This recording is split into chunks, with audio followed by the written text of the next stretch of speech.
नमस्कार दोस्तों, आज का ये वीडियो आप सबके लिए बेहद आवश्यक है, बेहद ज्ञानवर्धक है और इसको आप बिल्कुल सुबह सुबह की नींद की गोली मान करके खा लीजिए। यह आपके जीवन को इतना अधिक डिटॉक्स करेगा जितना आपने सोचा भी नहीं होगा। यह आपके जीवन के समस्त रोगाणुओं को निकाल करके बाहर कर देगा। आप एक नवीन व्यक्ति बन जाएंगे। आज का ये वीडियो आवश्यक और महत्वपूर्ण इसलिए है कि ये इंसान के हर क्षण में काम आने वाला है। ये आपके हर क्षण में घटित होने वाली तमाम सारी चीज़ों में हेल्प करने वाला है, मदद करने वाला है। क्योंकि इस वीडियो में ये बात की जाएगी, ये चर्चा की जाएगी कि लड़ना कैसे है। आप में से कोई ऐसा है जो लड़ता नहीं है, क्योंकि जो लड़ेगा नहीं वो जिएगा कैसे।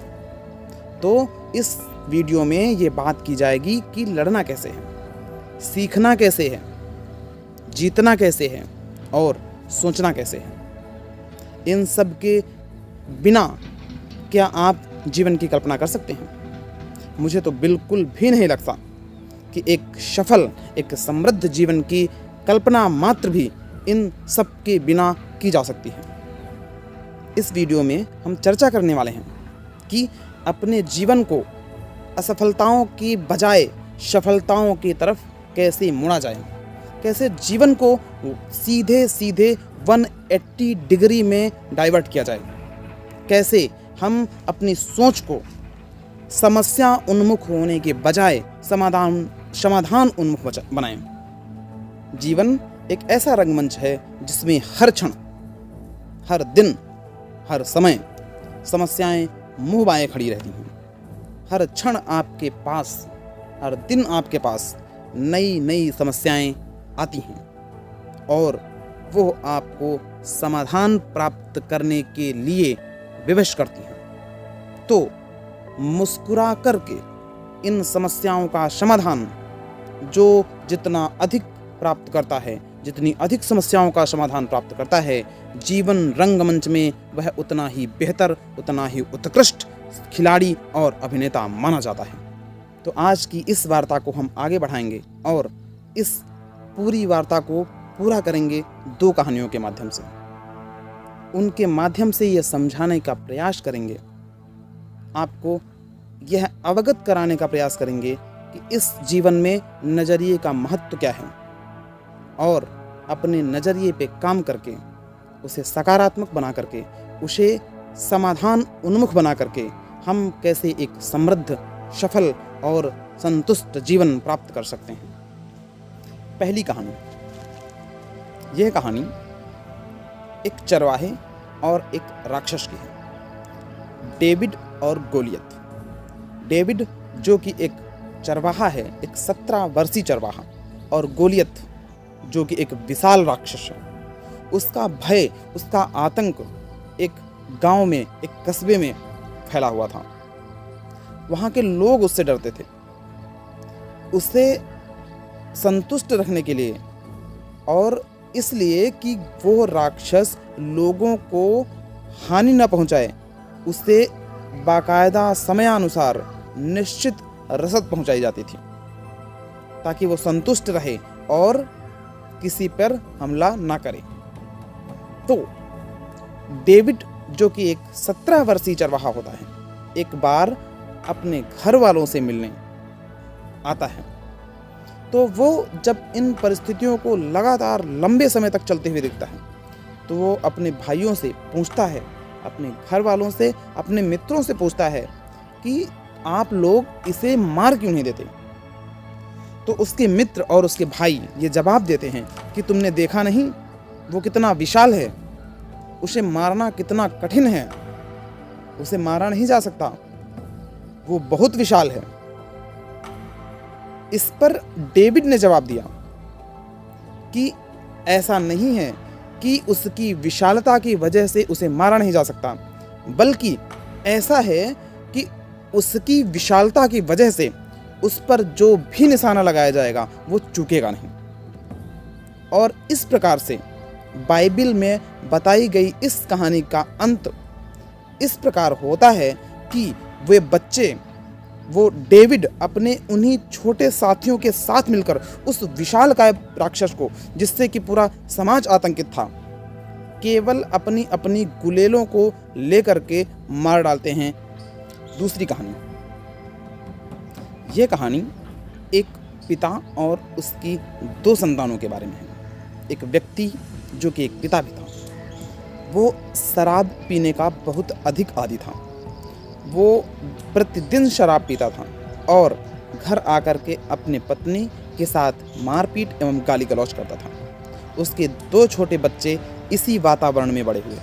वो प्रतिदिन अपने पिता को देखते थे अपनी माँ के साथ हिंसा करते हुए, गाली गलौज करते हुए, और इसी परिवेश में होते होते वो बच्चे जब बड़े हुए तो उनमें से एक बच्चा बहुत ही शिक्षित और शालीन, जो अपने परिवार के साथ, अपनी पत्नी के साथ, अपने बच्चों के साथ बहुत ही शिष्टतापूर्वक रहता था।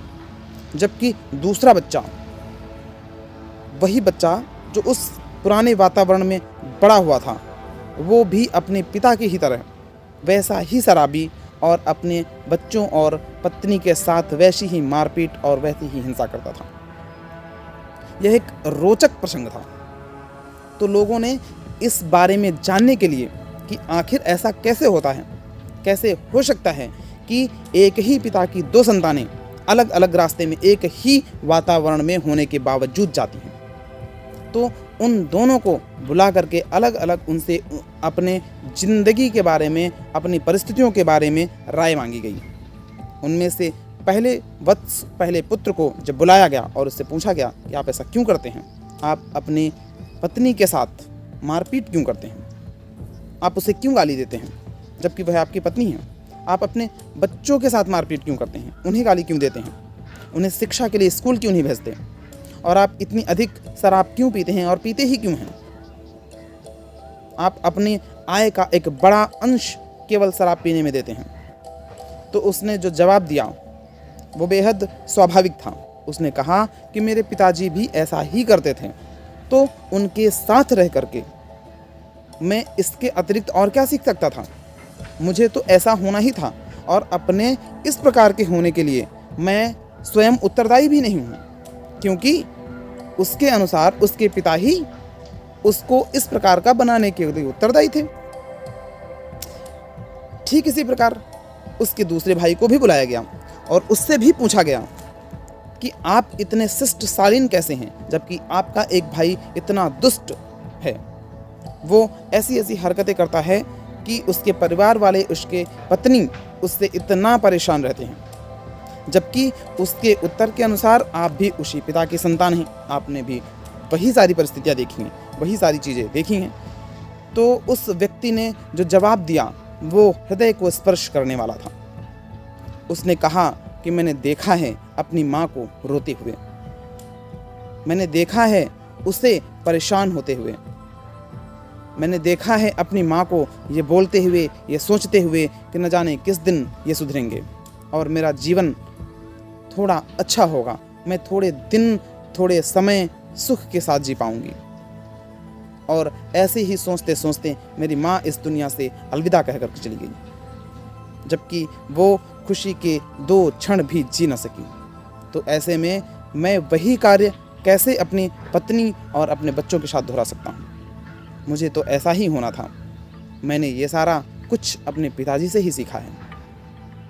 मैं जब बचपन में था, मैं जब छोटा था, तो मुझे पता था कि मुझे अपने पिता जैसा नहीं बनना है। दोनों ही संतानें एक ही पुत्र की थीं, एक ही परिस्थितियों में बड़ी हुईं, और दोनों ने एक ही परिस्थिति से सीखा भी, पर उनके खुद के सीखने का नज़रिया अलग था। ये वर्ड नज़रिया जीवन में अत्यधिक महत्वपूर्ण है। इसकी व्याख्या करना बहुत ही कठिन काम है, क्योंकि ये जीवन के हर अंग में, हर क्षण में उसी प्रकार से सम्मिलित है जिस प्रकार से आपके व्यंजनों में, आपके हर सब्जी में नमक सम्मिलित है। तो उम्मीद करते हैं कि यह चर्चा आप सबके जीवन में एक सकारात्मक, एक गुणात्मक परिवर्तन लेके आएगा, और अपने नज़रिए पे काम करके, उसे बेहतर बना करके, उसे सकारात्मक बना करके हम सब सफलताओं की ओर, एक स्वस्थ समाज की ओर, एक नवीन समाज की ओर, एक ऊर्जान्वित समाज की ओर आगे बढ़ेंगे।